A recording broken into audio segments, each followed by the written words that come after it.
Hi sir, good afternoon po. Sir Taboy Bansag. Sir, ito po yung motherboard na na-return niyo po sa amin. Okay naman po sir. Yung serial number.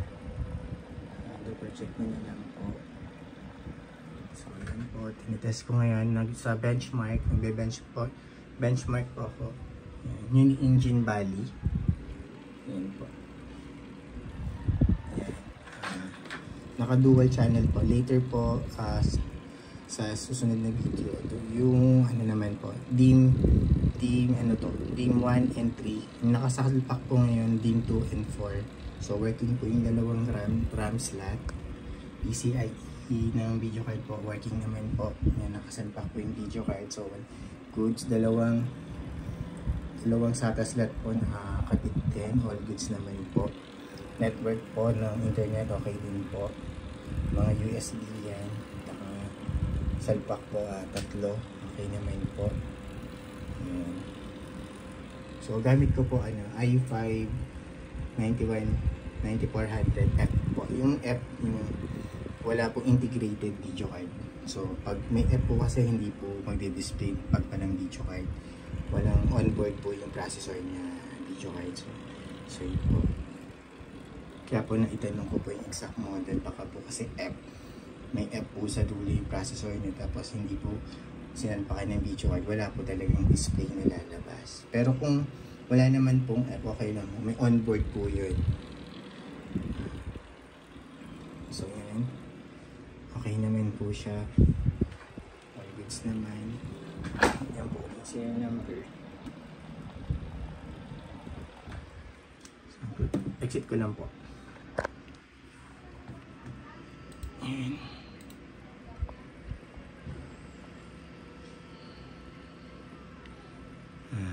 Time check po tayo.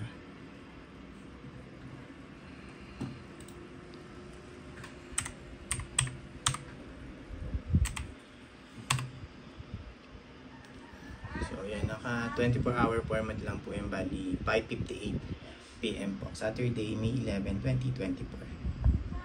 Okay po, tapos saka lang. Boot ko lang po sa sa BIOS.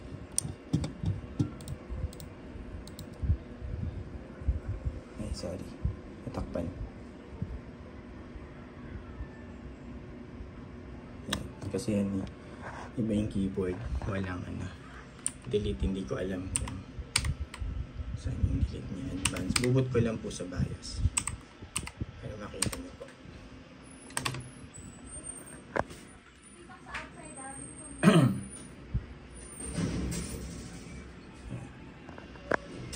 Reset, please config BIOS. Okay, so easy mode. So yan po yung motherboard. i3 lang pala yung nakakabit, i3 9100F.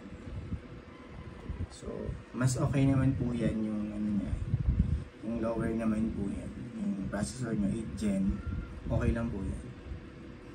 8 and naman yan 8 gen and 9 gen yung supported naman po ng board.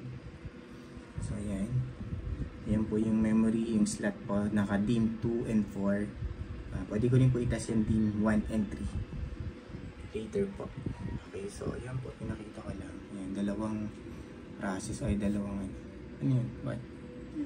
Dalawang SSD nakakabit. Ito po sa SATA 1 and 2 and 3. Okay po, yung BIOS niya. So quit ko na po ito. Time. Okay naman. So all goods naman po sir. Ayan naman pong problem.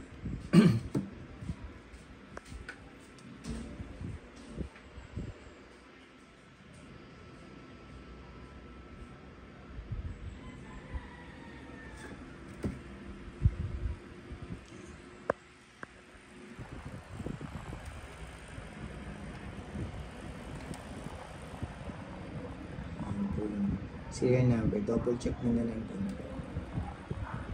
sa unang video po natin.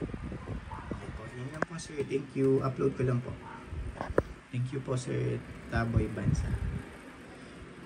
Bye po.